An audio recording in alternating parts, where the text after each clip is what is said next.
인생은 때때로 황무와 재앙을 보는 어떤 그런 삶으로 이루어져 있습니다. 무슨 얘기냐? 뭐가 재앙이고 뭐가 재해냐? 이러면은 정말 아무것도 보이지 않는 인생인 거예요. 그러나 내 삶에서 또 내 주변에서 지구촌에서 재해를 보고 또 사건들을 보고 정말 예사롭지 않은 어떤 지구의 자연 현상을 보면서 뭔가 좀 이상하다라는 것을 알게 되면 무엇이 잘못되어 있다는 것을 알게 되냐면 어떤 권력의 구조나 또 땅이 제 기능을 하지 못하는 그러한 상황이 되었다라는 것을 알게 됩니다. 정말 인생을 살아갈 때에 무엇이 가장 기본적인 것입니까? 의식주이죠. 의식주가 제대로 되면 어떻습니까?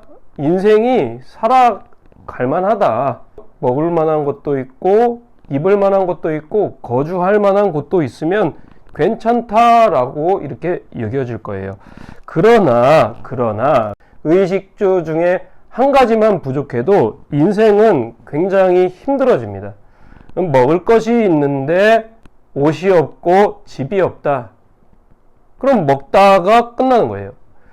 그리고 먹을 것이 있는데 집이 있는데 옷이 없다. 그러면 나가지를 못하는 거예요. 그리고 먹을 것도 있고 입을 것도 있는데 집이 없다. 그러면 아예 보호조차 되지 않는 거예요. 그러니까 인생은 의식주 이것이 확실해야 합니다. 뭐 하나라도 바닥을 드러내면 안 됩니다. 그런데 인생에서 그렇게 의식주, 인간의 어떤 가장 기본적인 것이 항상 있냐고요? 그렇지 않을 때도 있다라는 것입니다. 재앙을 만나게 되면 재가 휩쓸고 간 자리에는 남아있는 것이 많지 않습니다. 오늘 읽은 말씀을 보니까 요엘에게 하나님께서 그러한 이스라엘이 되었다라는 것을 이야기해 주셨어요. 무엇이 끊겼습니까? 하나님을 섬기는 성전의 소재와 전제가 끊어졌고 또 무엇이 없어졌습니까? 밭의 소산이 다 없어졌고 포도원을 가꾸는 자들아 곡할지어다 이는 밀과 보리 때문이라 밭의 소산이 다 없어졌음이로다. 정말 이 인생이 어려운 것은 창고가 비었다라는 거예요. 그 창고가 어떤 창고겠습니까? 뭐 어떤 설비 창고일 수도 있고 누군가에게는 기름 창고일 수도 있고 또 어떤 사람에게는 곡식 창고일 수도 있고 어떤 사람에게는 계좌일 수도 있고 어떤 사람에게는 미래일 수도 있고 어떤 사람에게는 비전일 수도 있고 그러한 것이 말라버리면 인생은 어떻게 됩니까? 더 이상 살만한 가치를 느끼지 못하는 것이죠. 그러나 하나님을 믿으면 예수 그리스도를 믿으면 성령 하나님의 어떤 역사하심을 믿으면 어떻습니까?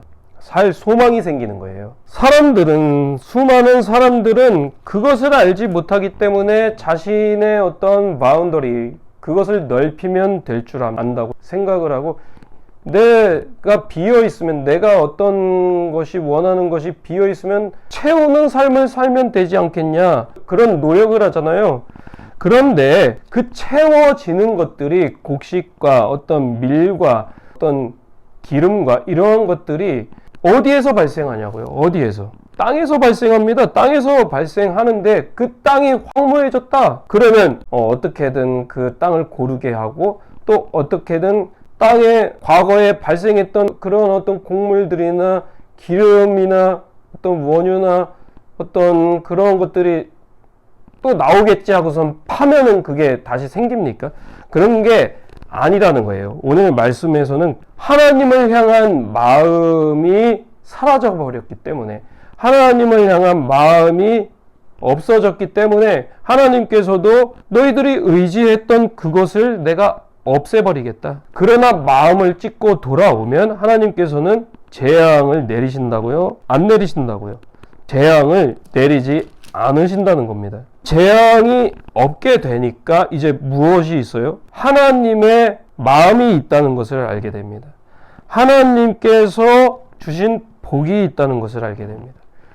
그래서 이제 소재와 전제, 여기서 소재와 전제는 기름이 들어간 제물입니다. 이제 그것을 하나님께서 주신다는 것을 알게 돼요. 그러니까 하나님께 드릴 것이 있게 된다는 것을 알게 됩니다. 풍족했으면 하는 그런 것이 부족한 이유가 있다라는 것이죠. 그 이유가 무엇이냐면 하나님께 돌아가지 않았기 때문에, 인생이 하나님께 돌아가야 하는데 하나님을 알고 하나님의 말씀을 믿고 살아야 하는데, 그렇지 않을 때의 인생은 어떻게 된다는 거예요? 바닥을 드러낸다. 풍족해져야 할 어떤 것이 풍족해지지 않는다는 것입니다. 근데 그렇게 되는 것을 보면 사람은, 하나님을 믿던 사람은 내 인생이 너무 힘들고 어렵고 하나님이 어디 있느냐 라는 어떤 위험한 생각을 할지도 모른다라는 거예요. 그런데 하나님께서는 자기 백성을 어떻게 하신다고요? 사랑하신다고요.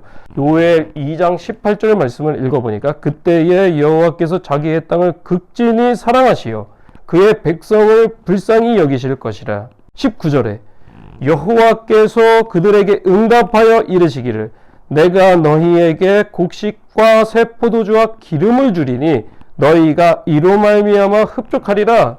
내가 다시는 너희가 나라들 가운데에서 욕을 당하지 않게 할 것이며. 사람이 욕을 당하는 경우가 있습니다. 왜 욕을 당하냐면 상식에서 벗어나게 되면 어떻게 돼요? 욕을 먹게 되는 거예요. 도무지 저러한 어떤 상황이나 저러한 언행이나 저러한 도덕성이나 비윤리성은 도무지 사람이 할 짓이 아니다.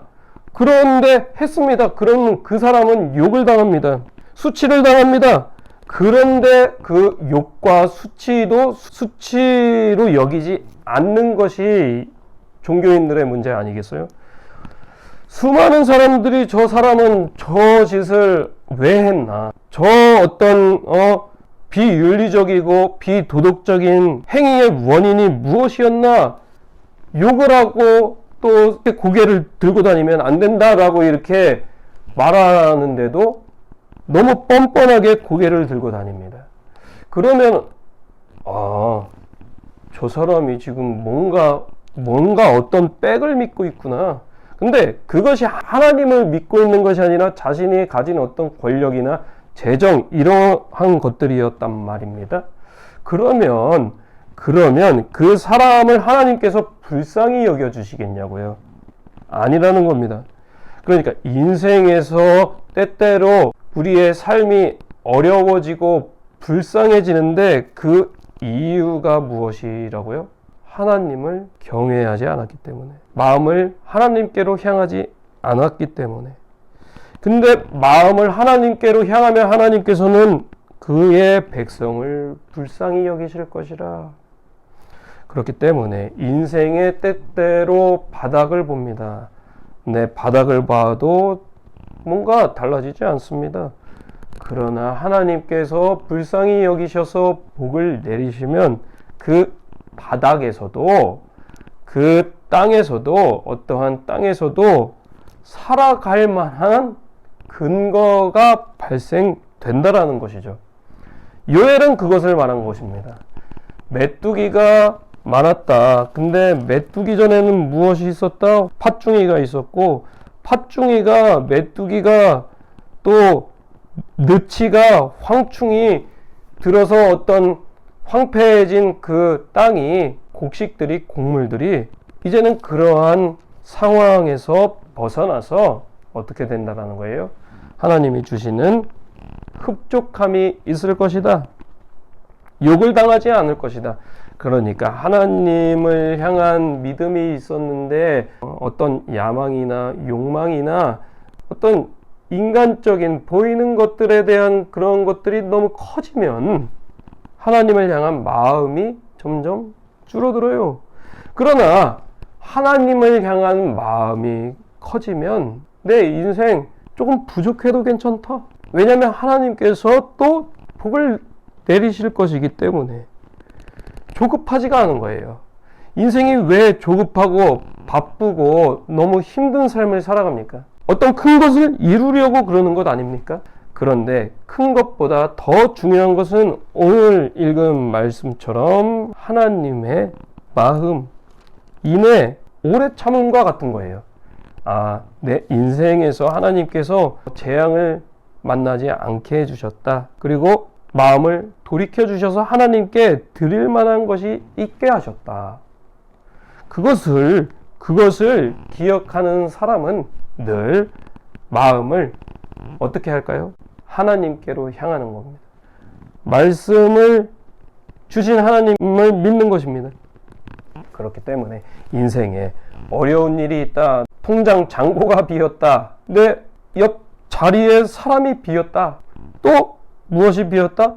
많은 것들이 비어 있고 없다라고 했을 때에 없는 것을 바라보기보다 하나님을 향한 마음과 또 하나님께서 복과 저주를 다 주관하신다라는 것을 인정하면 또 마음을 하나님께로 돌이키면 하나님께서는 반드시 그의 백성을 불쌍히 여기실 것이다. 이 말씀을 믿음으로 불쌍히 여기시는 하나님을 믿고 또 땅을 극진히 사랑하시는 하나님을 믿음으로 말미암아 소망이 끊어지지 않는 인생이 되었으면 좋겠습니다.